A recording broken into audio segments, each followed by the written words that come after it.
بسم اللہ الرحمن الرحیم۔ قرآن کریم کے اندر 114 صورتیں ہیں، اور اگر آپ دیکھیں گے، غور کریں گے تو آپ کو یہ معلوم ہوگا کہ ہر صورت کے شروع میں بسم اللہ الرحمن الرحیم لکھی ہوئی ہے، ہر صورت کے شروع میں۔ لیکن ایک صورت ایسی ہے کہ اگر آپ اس کے شروع میں دیکھیں گے تو آپ کو بسم اللہ نظر نہیں آئے گی۔ وہ صورت ہے سورہ توبہ، جس کا دوسرا نام ہے سورہ برات۔ تو کیا آپ کو معلوم ہے کہ اس صورت کے شروع میں بسم اللہ کیوں نہیں لکھی گئی؟ اس صورت کے شروع میں بسم اللہ نہ لکھنے کی وجہ کیا ہے؟ تو آج میں آپ کو یہی بتاؤں گا کہ اس صورت کے شروع میں بسم اللہ کیوں نہیں لکھی گئی۔ تو دیکھیے، سب سے پہلے یہ سمجھ لیجئے کہ قرآن کریم جو نازل ہوا اس کی ترتیب یہ تھی کہ کسی صورت کی کچھ آیتیں کسی وقت میں نازل ہوتی اور کچھ دوسری آیتیں کسی دوسرے وقت میں نازل ہوتی۔ پوری صورت کا ایک وقت میں نازل ہونا یہ ضروری نہیں ہے۔ تو جب بھی جبرائیل علیہ السلام کچھ آیتیں لے کر آتے تو آپ صلی اللہ علیہ وسلم کو یہ بتا دیا کرتے تھے کہ ان آیتوں کو فلاں صورت کی فلاں آیتوں کے بعد رکھنا ہے۔ آپ صلی اللہ علیہ وسلم اسی کے مطابق کاتبین وحی کو حکم فرماتے ہیں اور کاتبین وحی اس کو لکھ لیا کرتے تھے۔ اور جب صورت مکمل ہو جاتی اور دوسری نئی صورت شروع ہوتی تو اس کے شروع میں بسم اللہ الرحمن الرحیم بھی نازل ہوتی۔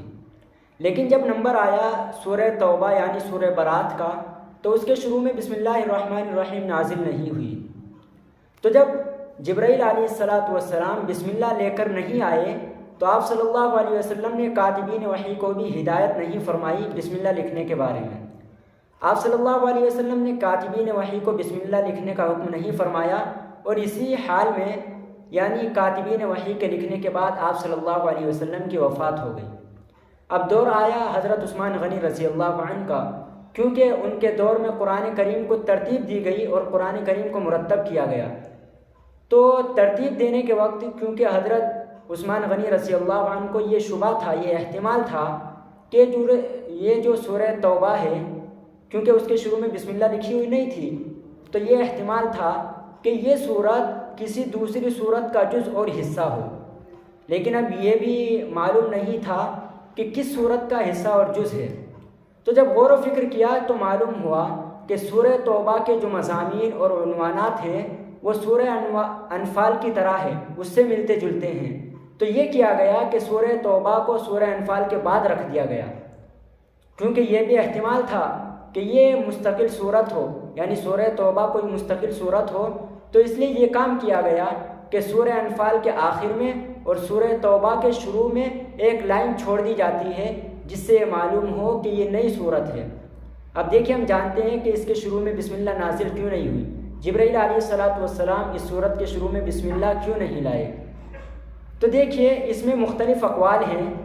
ان میں سے ایک قول یہ ہے کہ بسم اللہ الرحمن الرحیم یہ آیت رحمت ہے، یعنی بسم اللہ الرحمن الرحیم میں اللہ تبارک و تعالیٰ کی صفت رحمت کو بیان کیا گیا ہے۔ اور سورہ توبہ جو ہے اس کے اندر اللہ تبارک و تعالیٰ کا غضب کفار و مشرکین پر مذکور ہے، اس لیے سورہ توبہ کے شروع میں بسم اللہ نازل نہیں ہوئی۔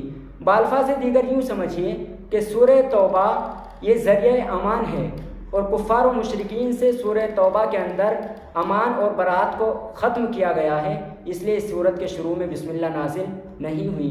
یہ سب باتیں جو میں نے آپ حضرات کو بتائی ہیں یہ آپ کو مل جائے گی معارف القرآن، جس کو مفتی شفیع عثمانی صاحب نے لکھا ہے، اس کے جلد نمبر 5 صفحہ نمبر 305 سے لے کر 7 یا 8 تک آپ کو یہ سب باتیں مل جائے گی۔